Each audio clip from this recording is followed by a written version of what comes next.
एक आदमी जो कभी जेल गया, बहुत सारे आरोप झेले, लेकिन जब वो लौटा तो सीधे भारत का गृह मंत्री बना। क्या ये सिर्फ एक नेता था और राजनीति का मास्टरमाइंड, जिसे एक दौर में विवादों का बादशाह कहा गया, और वही आदमी आज के डेट में इंडिया की सुरक्षा नीति तय करता है। आखिर कौन है ये अमित शाह और क्यों इन्हें इंडियन पॉलिटिक्स का चाणक्य कहा जाता है? 26 नवंबर 2005 गुजरात में एक एनकाउंटर हो जाता है और इसमें शहाबुद्दीन नाम का एक गैंगस्टर मारा जाता है। लेकिन सवाल ये है, क्या ये सिर्फ एक एनकाउंटर था या फिर किसी बड़े पॉलिटिकल गेम का हिस्सा?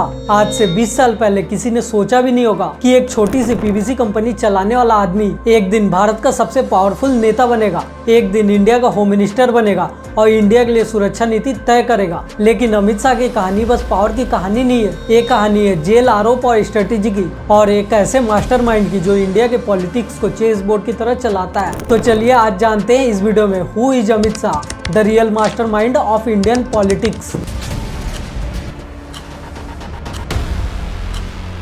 कहानी की शुरुआत होती है 22 अक्टूबर 1964 को, जब अहमदाबाद के पास एक छोटी सी फैमिली में इनका जन्म होता है और इनके फादर का नाम अमित अनिल चंद्र शाह होता है। इनके पिता अनिल शाह बहुत बड़े पीवीसी पाइप के मैन्युफैक्चरर थे। बिजनेस, नेटवर्किंग और सिस्टम को समझना इन्हें बचपन में ही आ गया था। लेकिन अमित शाह का मन बिजनेस में नहीं था बल्कि पावर में था। सिर्फ 14 साल की एज में उन्होंने आरएसएस को ज्वाइन कर लिया, जहाँ उन्होंने सीखा अनुशासन, संगठन और लॉन्ग टर्म प्लानिंग करना, और आगे चल के यही तीनों चीजें इनकी करियर की नींव बनी। और उसके बाद 1982 में अहमदाबाद में दो लोगों की मुलाकात होती है, जो कि थे नरेंद्र मोदी और अमित शाह। और यहाँ बस इनकी दोस्ती नहीं हुई बल्कि इनका पॉलिटिकल अलायंस भी बना, और जिसने आने वाले टाइम में भारत की राजनीति की दिशा बदल दी। यहाँ पे मोदी बहुत ज्यादा सीनियर थे, उनके पास बहुत ज्यादा एक्सपीरियंस था, और अमित शाह बहुत ज्यादा यंग थे और बहुत ही ज्यादा महत्वाकांक्षी थे। और यही एक रीजन है कि इनका रिश्ता साधारण ना होके बहुत ही ज्यादा स्ट्रेटेजिक था। गुजरात में 2001 के भूकंप में 20,000 लोगों से ज्यादा की मौत हो जाती है।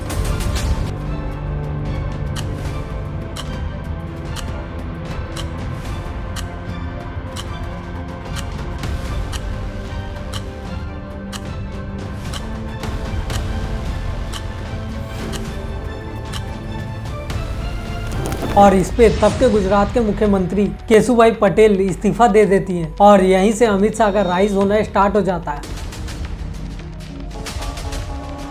मोदी के हर एक स्ट्रेटेजिक डिसीजन के पीछे एक नाम होता है, जो कि है अमित शाह। और उसके बाद आता है 2002, यहाँ पे गुजरात में बहुत बड़ा दंगा होता है, जिसके कारण पूरा का पूरा देश हिल जाता है। India is no stranger to violence. For centuries, zealots have killed in the name of religion. But there's something very different about what's been happening in Gujarat. लेकिन यहाँ पे पॉलिटिकली नरेंद्र मोदी और अमित शाह अपनी पब्लिक में इमेज रीसेप कर लेते हैं, और तब यहाँ पे दुनिया को अमित शाह की क्राइसिस मैनेजमेंट की टेक्निक दिखाई पड़ती है। इन्होंने क्राइसिस को ऐसा मैनेज किया जैसे कि मानो कभी हुआ ही नहीं था।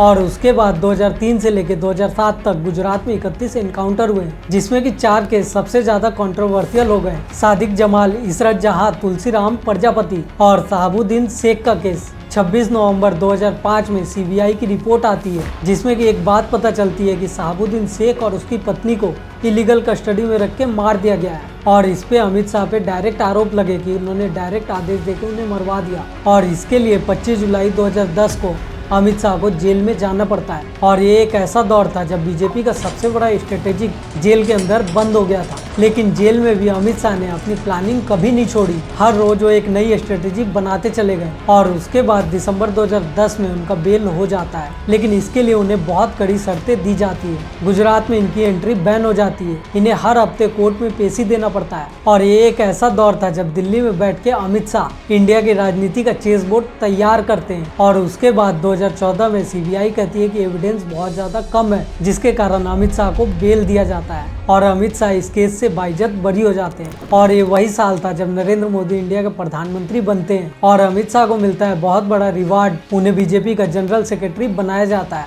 और अब बात करते हैं अमित शाह की असली ताकत, जो कि इलेक्शन की इंजीनियरिंग। 2014 का लोकसभा इलेक्शन, यहाँ पे अमित शाह ने डेटा ड्रिवन स्ट्रेटेजी बनाई और बहुत सारे कैंपेन रन की, हर एक सीट पे अलग प्लान, हर एक बूथ के लिए माइक्रो मैनेजमेंट और हर एक मीडिया प्लेटफॉर्म पे मोदी का प्रचार और मोदी का इमेज बनाया और इसका परिणाम ये हुआ कि मोदी का ऐतिहासिक जीत हो गई। और उसके बाद 2017 का यूपी चुनाव 403 सीट में 312 सीट ये लोग जीत गए और उसके बाद अमित शाह बस एक लीडर ही नहीं बल्कि भारतीय राजनीति के चाणक्य कहलाने लगे। 30 मई 2019 अमित शाह इंडिया के गृह मंत्री बन जाते हैं।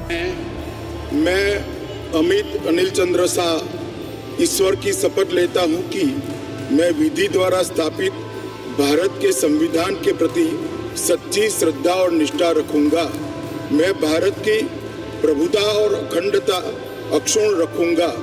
मैं संघ के मंत्री के रूप में अपने कर्तव्यों का श्रद्धापूर्वक और शुद्ध अंतःकरण से निर्वहन करूंगा तथा मैं भय या पक्षपात, अनुराग या द्वेष के बिना सभी प्रकार के लोगों के प्रति। और इनके गृह मंत्री बनते साथ कुछ ही महीनों में धारा 370 हटा दी जाती है। 70 साल पुराना बीजेपी का वादा बिना हिंसा, बिना दंगा और बिना खून खराबे के पूरा हो जाता है। और ये एक्शन अमित शाह की स्ट्रेटेजी, प्लानिंग और मास्टरमाइंड की एक परफेक्ट एग्जाम्पल थी। लेकिन ज्यादा सफलता के बाद बहुत ज्यादा आलोचना भी आती है। उन पर अपने बेटे जय शाह को बीसीसीआई में प्रमोट करने के बहुत ज्यादा आरोप लगे। मीडिया मैनेजमेंट और विपक्ष पे बहुत ज्यादा शक रुख करने से उनकी बहुत ज्यादा फियरलेस छवि बनी। लेकिन इसके साथ साथ बहुत सारे कंट्रोवर्सी उनके साथ जुड़ गए और 2025 में अमित शाह इंडिया के सबसे पावरफुल नेता में एक है। आज के टाइम अगर कोई मोदी से ज्यादा सबसे ज्यादा पावरफुल और इन्फ्लुएंस है तो वो है अमित शाह। लेकिन आज के डेट में जनता बहुत ज्यादा जागरूक हो गई है।